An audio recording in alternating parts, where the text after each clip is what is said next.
Good morning. It's January the 16th. It's properly winter time now, and I've come to the National Trust place, Tintsfield, that's quite local to me.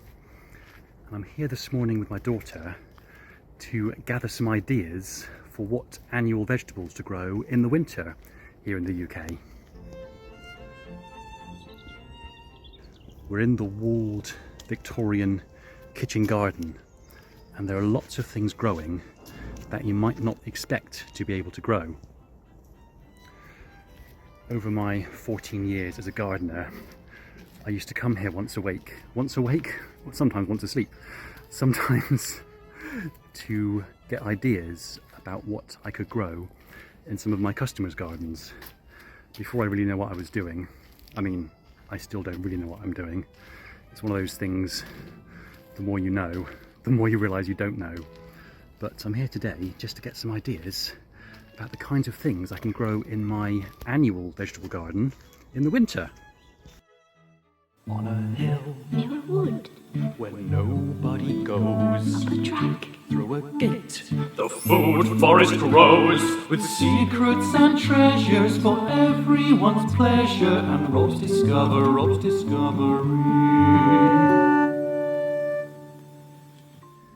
Just looking around, there's some sea kale on the go, some cardoons. I have some of those in the forest garden. I mean, this is more the herby corner. I probably ought to have started in the more vegetable-y corner over there, near the greenhouses. So we'll just manoeuvre our way around that way. Well, that's all being grown as green manure to reinvigorate the soil when it's going to be dug in. Alright, my love. She likes looking in the pond, but we'll do that in a minute. I'll just be one more minute. Rosemary. Look at that. A fine row of leeks, standing tall like soldiers. I always grow leeks in the forest garden, although I tend to prefer the perennial leeks because they are just maintenance free. They outcompete the grass, plus they have a nice garlicky flavour too. Oh, we've gone past the pond. We might have to go back. But just quickly,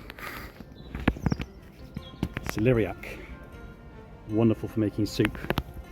I'm sure you can do fancier things with it, but I always make soup. Cabbage in the brassica cage to keep those cabbage white butterflies off. Kohlrabi and kale. Morning. The budding gardener there, is it? Yeah. learning is Yes. cool. Very interested. She has no choice. Oh, look at these field beans. Is that field beans, my love? Can you say field beans? Near enough. Near enough.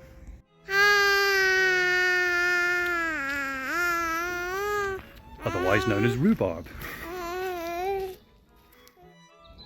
I had to tag this on the end for their beauty and their hardiness. Look at that, Swiss chard, rainbow colours. Of course, parsley, very high in alkalinity. Having parsley on everything really alkalizes your blood. This is annual spinach, but I have perpetual spinach growing. Coriander. Of course, this style of gardening, with everything in straight rows like a Victory garden, is quite a Victorian way of doing things.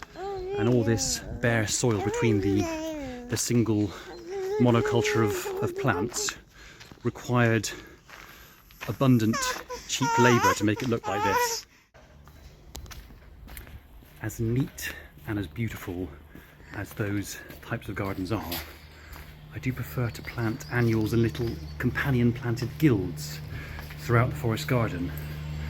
I find it equally as visually pleasing, albeit in a different way, but the results are far more abundant when all the plants are symbiotically helping each other out.